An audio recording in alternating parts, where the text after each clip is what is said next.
اعوذ باللہ من الشیطان الرجیم بسم اللہ الرحمن الرحیم وَقَالُوا كُونُوا هُودًا أَوْ نَصَارَىٰ تَهْتَدُوا قُلْ بَلْ مِلَّةَ إِبْرَاهِيمَ حَنِيفًا وَمَا كَانَ مِنَ الْمُشْرِكِينَ قُولُوا آمَنَّا بِاللَّهِ وَمَا أُنزِلَ إِلَيْنَا وَمَا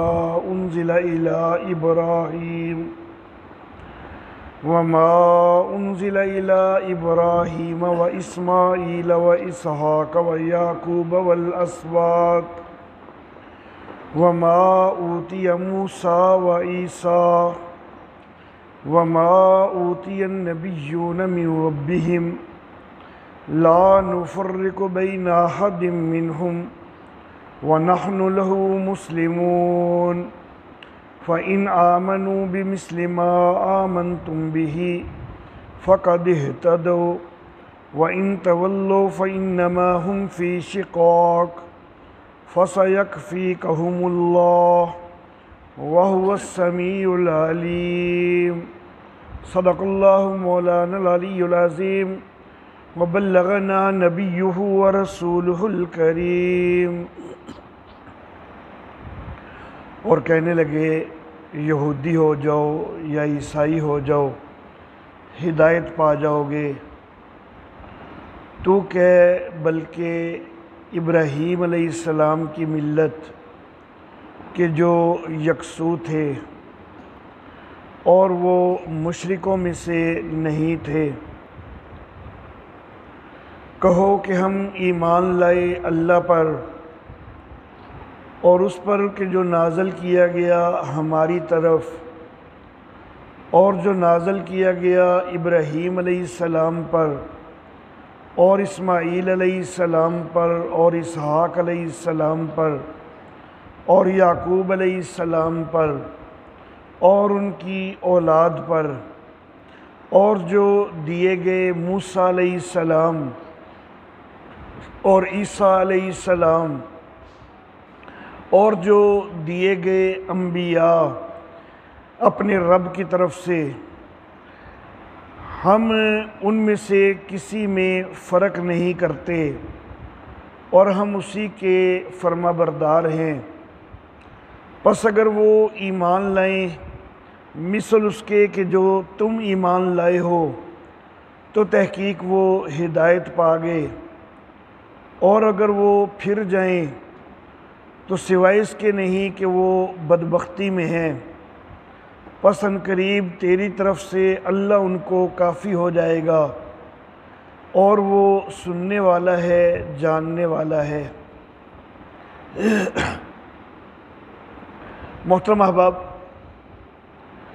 اب یہاں پر اللہ رب العزت نے یہود و نصارہ کا ایک شکوہ ذکر فرمایا ہے۔ گزشتہ دروس میں بھی شکوہ کی میں وضاحت کر چکا ہوں کہ اہل ایمان کے مقابلہ میں جب کافر مشرک وہ کوئی الٹی سیدھی بات کہیں تو اس کو ان کا شکوہ کہا جاتا ہے۔ جب اس کا اللہ رب العزت قرآن حکیم میں تذکرہ کریں اور پھر قرآن حکیم میں اللہ رب العزت اس شکوہ کا رد کرتے ہیں، جواب دیتے ہیں، اس کو جواب شکوہ کہا جاتا ہے۔ تو اللہ رب العزت نے ان کا شکوہ ذکر کیا کہ وَقَالُوا كُونُوا هُودًا أَوْ نَصَارَىٰ تَهْتَدُوا، اور کہنے لگے کہ یہودی ہو جاؤ یا عیسائی ہو جاؤ ہدایت پا جاؤ گے۔ یہودی یہ کہتے تھے کہ یہودی ہو جاؤ ہدایت پا جاؤ گے، عیسائی یہ کہتے تھے کہ عیسائی ہو جاؤ ہدایت پا جاؤ گے۔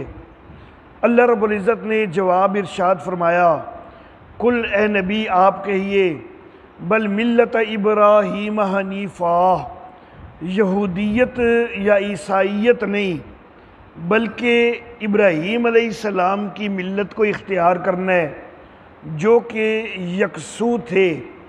یکسو کا مطلب یہ کہ سارے باطل معبودوں سے ہٹ کر صرف اور صرف اللہ رب العزت کی عبادت کرتے تھے، صرف اور صرف اللہ ہی کو پکارتے تھے، وما کان من المشرکین، اور وہ مشرکوں میں سے نہیں تھے۔ یہودیوں تم کہتے ہو یہودی ہو جاؤ تو ہدایت پا جاؤ گے، حالانکہ اس وقت جو تم نے یہودیت بنا رکھی ہے تو اس کے اندر حضرت عزیر علیہ الصلاۃ والتسلیمات کو اللہ کا بیٹا قرار دے رہے ہو، یہودیت کے اندر تم نے شرک کی آمیزش کر لی ہوئی ہے۔ عیسائیوں تم کہتے ہو کہ عیسائی ہو جاؤ تو ہدایت پا جاؤ گے، حالانکہ تم حضرت عیسیٰ علیہ السلام کو اللہ کا بیٹا کہتے ہو اور تم تثلیث کے بھی قائل ہو، تم نے اللہ کی توحید کو بلا دیا ہوا ہے، تو پھر تم یہ دعوے کرتے ہو کہ عیسائی ہو جاؤ تو ہدایت پا جاؤ گے، تو یہ تمہارے دعوے باطل ہیں، بلکہ ملت ابراہیمی پہ آئیں جو کہ یکسو تھے، توحید کے قائل تھے، ان کی ملت پر چلیں گے تو تب کامیابی ہوگی، تب ہدایت یافتہ ہوں گے۔ وَمَا كَانَ مِنَ الْمُشْرِكِينَ، یہودیوں تم نے بھی شرک شروع کر دیا، عیسائیوں تم نے بھی شرک شروع کر دیا، لیکن ابراہیم تو شرک کرنے والے نہیں تھے نا، تو ابراہیم کے مقتدا ہونے کو تم تسلیم بھی کرتے ہو، ان کے پیشوا ہونے کو تم تسلیم بھی کرتے ہو، اور پھر ان کی دعوت سے ہٹے ہوئے ہو، وہ شرک کرنے والے نہیں تھے، تم شرک کے ارتکاب کرتے ہو۔ قولوا آمنا باللہ، ایمان والو یہ کہو کہ ہم ایمان لائے اللہ پر، وما انزل الینا، اور اس پر ہم ایمان لائے کہ جو ہمارے اوپر نازل کیا گیا، وما انزل الی ابراہیم و اسماعیل و اسحاق و یعقوب، اور جو نازل کیا گیا ابراہیم علیہ السلام پر اور اسماعیل علیہ السلام پر اور اسحاق علیہ السلام پر اور یعقوب علیہ السلام پر، تو ان سب پر جو نازل ہوا ہم اس پر ایمان رکھتے ہیں۔ والاسباط، اور ان کی اولادوں میں بھی جو نبی آئے ان کے اوپر بھی جو نازل ہوا ہم اس پر بھی ایمان رکھتے ہیں۔ وما اوتی موسیٰ و عیسیٰ، اور جو موسیٰ علیہ السلام کو تورات دی گئی تھی ہم اس پر بھی ایمان رکھتے ہیں، اور جو عیسیٰ علیہ الصلاۃ والتسلیمات کو انجیل دی گئی تھی ہم اس پر بھی ایمان رکھتے ہیں۔ وما اوتی النبیون من ربہم، اور جو بھی اور کوئی نبی دیے گئے، کوئی صحیفے جو نبیوں کو ملے تو ہم سب پر ایمان رکھتے ہیں، جو نبیوں کو اپنے رب کی طرف سے صحیفے ملے، لا نفرق بین احد منہم، ہم ان میں سے کسی میں فرق نہیں کرتے، وَنَحْنُ لَهُ مُسْلِمُونَ، اور ہم اسی کے فرما بردار ہیں۔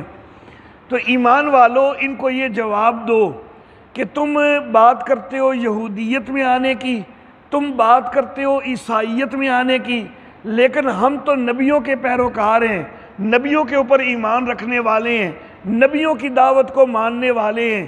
تم نے نبیوں کی دعوت کے اندر تحریفات کر کے یہودیت کا بھی حلیہ بگاڑ دیا، عیسائیت کا بھی حلیہ بگاڑ دیا، اور پھر بھی تم یہودیت اور عیسائیت کی طرف بلاتے ہو، حالانکہ جو بھی اللہ کے نبی لے کے آئے ہیں ہم سب کو حق سمجھتے ہیں، سب پر ایمان رکھتے ہیں۔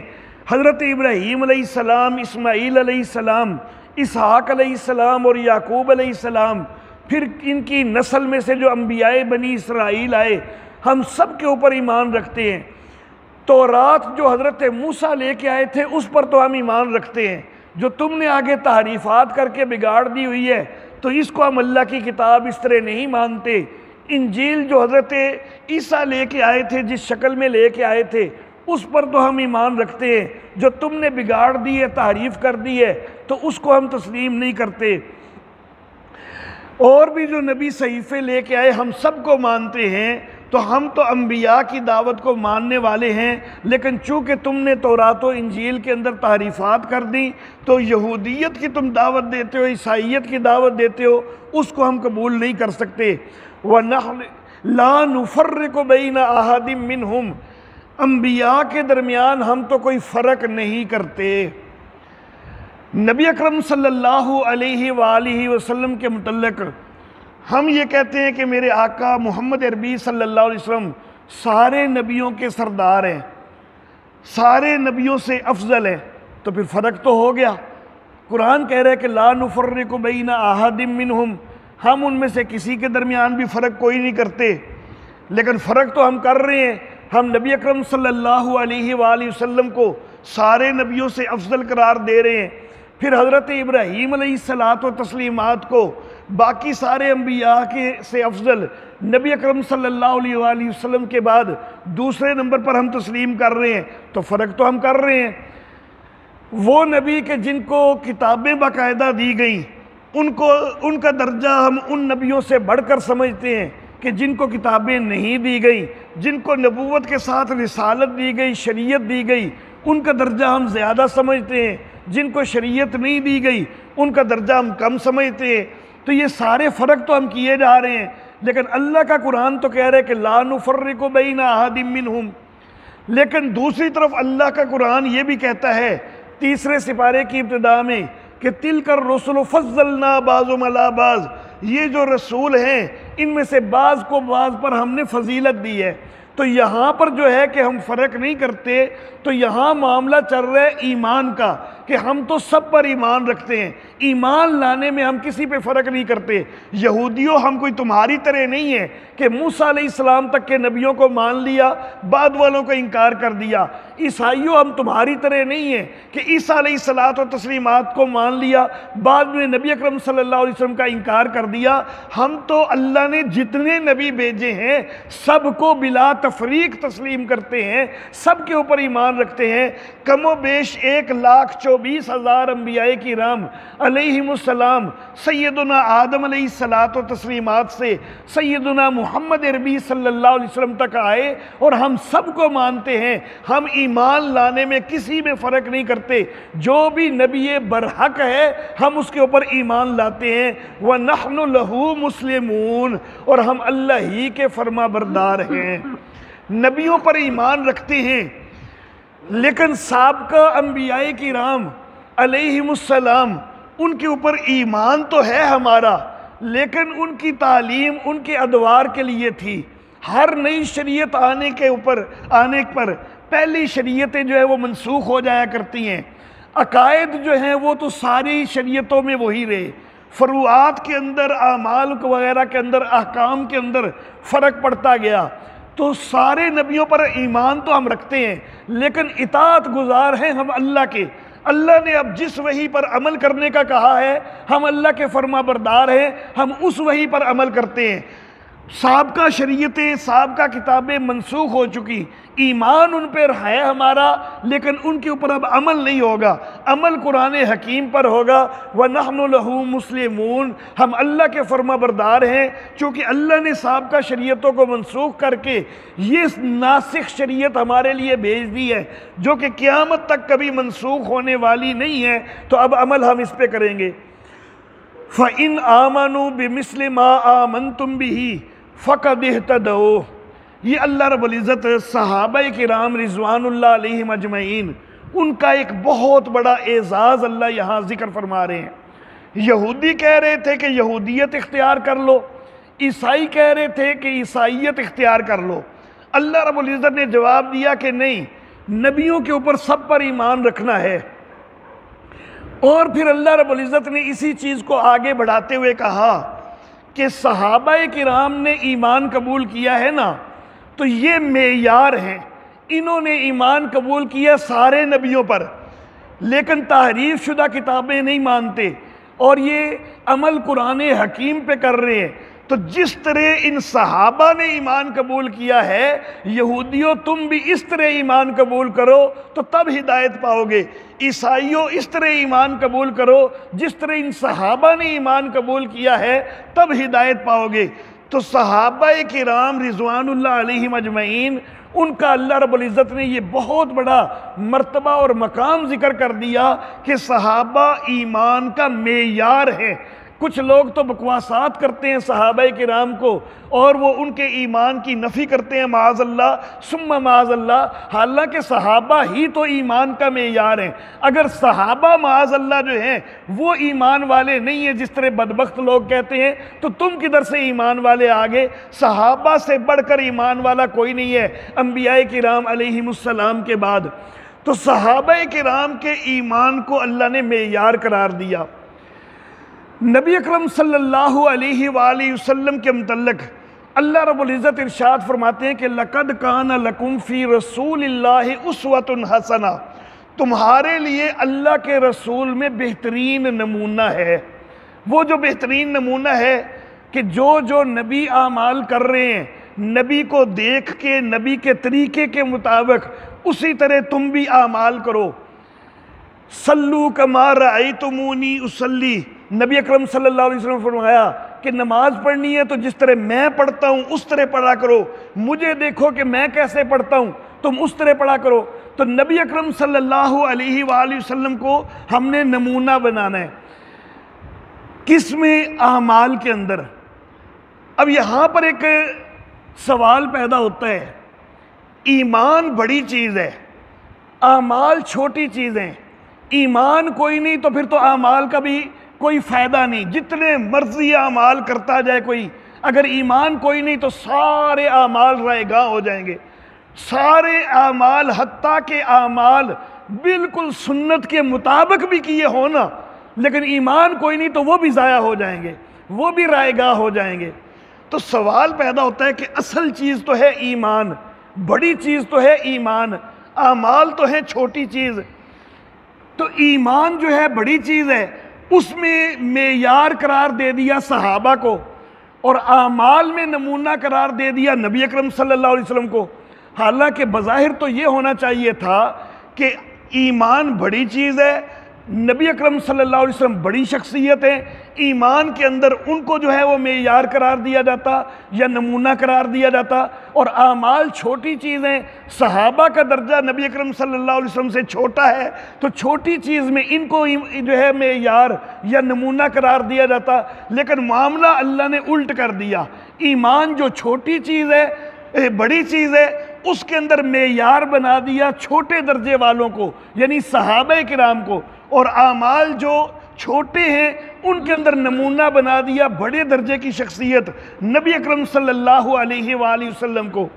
تو یہ اس طرح کیوں کیا اللہ رب العزت نے؟ یہ بظاہر تو معاملہ الٹ لگ رہا ہے، لیکن اصل معاملہ یہ ہے کہ حکمت کا تقاضا یہی تھا۔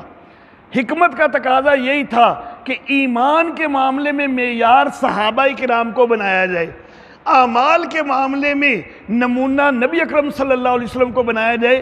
حکمت کا تقاضا یہی تھا۔ کیسے؟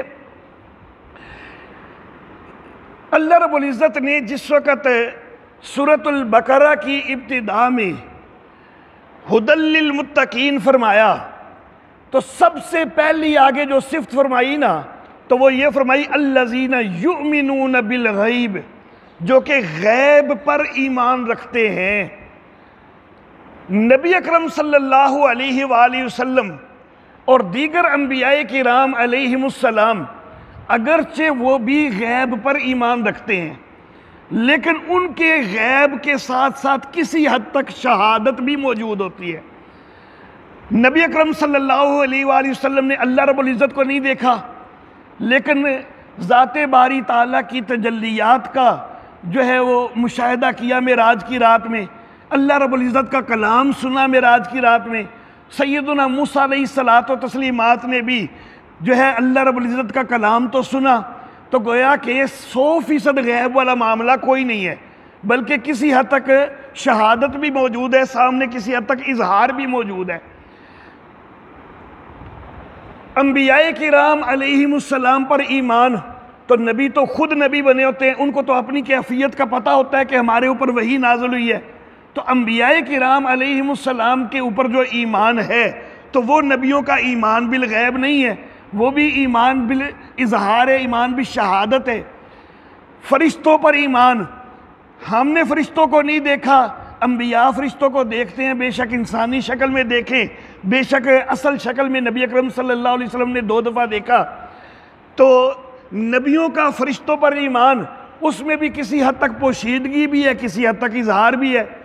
آخرت کو نہیں دیکھا، قیامت کو نہیں دیکھا، لیکن معراج کی رات میں نبی اکرم صلی اللہ علیہ وسلم نے جنت کا بھی مشاہدہ کیا، جہنم کا بھی مشاہدہ کیا، کئی لوگوں کو عذاب ہوتے ہوئے بھی دیکھا۔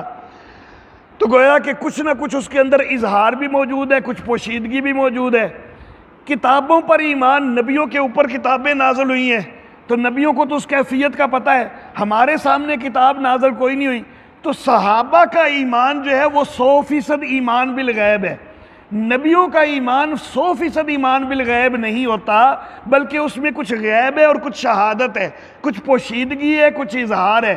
تو چونکہ نبیوں کے علاوہ کسی اور کے لیے تو اظہار ہونا کوئی نہیں، تو اس لیے باقی ساری انسانیت کے لیے معیار جو ہے پھر وہ صحابہ ہو سکتے ہیں کہ جن کا ایمان بالغیب ہے حقیقتاً۔